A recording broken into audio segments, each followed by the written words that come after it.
nikiwa mmoja wao nimezoa maji miaka mingi sana. Kukija maana hii mvua kama inaendelea lazima haya maji yatapanda mpaka Hali ya taharuki ilishuhudiwa mjini Kisii usiku wa kuamkia leo baada ya mamia ya vijana waliokuwa wakipatiwa mafunzo chini ya mpango wa Nyota kukesha ndani ya shule ya msingi ya Kisii kufuatia mvutano wa malipo. Vijana hao walionyesha hasira kati ya saa 2 hadi saa 6 usiku wakidai kupewa shilingi 300 pekee badala ya shilingi 1000 walizosema waliahidiwa. Polisi kutoka kituo cha Kisii walifika eneo hilo na kurejesha utulivu, huku maelezo zaidi kuhusu mkasa huo yakisubiriwa na kufanywa uchunguzi wa kina. Number one, kumekuwa tuna issue ya communication all over tangu hii kitu ianze kuanzia mwanzo. Hadi saa hizi imefikia hapa hakuna communication ya pesa inakuja saa ngapi. Jana ndio tuliambiwa pesa imechelewa ati system imeharibika. Tukashangaa ni system gani imeharibika. Leo wanakuja walituambia wanatupatia pesa ya siku 2 zote ambayo ni serikali imetoa pamoja na World Bank kwa kifandi hiki kitu ya Nyota. Wanatupatia transport, wanatupatia lunch na breakfast ndio tuweze kuattend classes for those days zenye wameschedule to attend hiyo training. Alafu wanafika leo they are coming with 300 shillings. What's 300 shillings? 300 shillings ni nini? That's what we are asking. Hawataki kutupea pesa.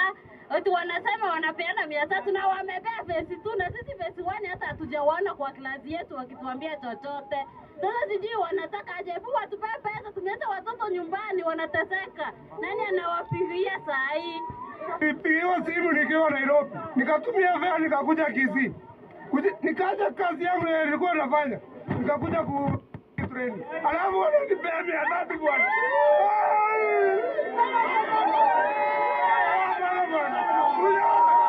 Sasa wakatuambia ngoja kidogo, watu wameenda kulipa kwingine wanakuja. Tumengoja saa 10 na saa 8, saa 9, saa 10, saa 11, saa 12, saa 1, saa 2, saa 3.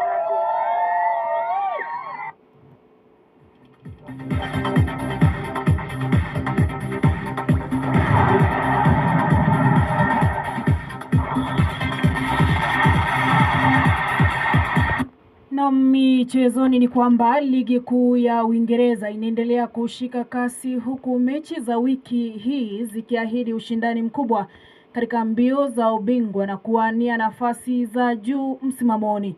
Katika mchezo uliochezwa jana, Brighton waliibuka na ushindi mkubwa wa mabao 3-0 dhidi ya Chelsea, matokeo yaliyowaongezea morali mashabiki wao, huku Chelsea wakiendelea kupitia kipindi kigumu. Kufikia sasa Chelsea wamepoteza michezo 5 mfululizo, jambo linalozidi kuongeza presha kwa benchi la ufundi. Usiku wa leo Burnley wanatakiwa nyumbani kuwakaribisha Manchester City katika mchezo wao muhimu. City wataingia dimbani wakisaka alama 3 muhimu ili kuendelea kuwania taji la ligi, huku Burnley wakitarajia kutumia faida ya uwanja wa nyumbani kupata matokeo mazuri. Katika mechi nyingine ya leo, Bournemouth watamenyana na Leeds United katika pambano litakalokuwa na ushindani mkali, huku kila timu ikihitaji ushindi. Aidha, siku ya Ijumaa Sunderland watachuana na Nottingham Forest katika mchezo mwingine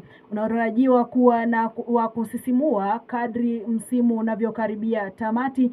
Kila pointi sasa ina dhamani kubwa kwa timu zote, haswa timu ya Manchester City. Na ni huzuni sana kwa timu hiyo ya Chelsea, haswa mashabiki wa timu hiyo wanaumia sana, ila tunawatia moyo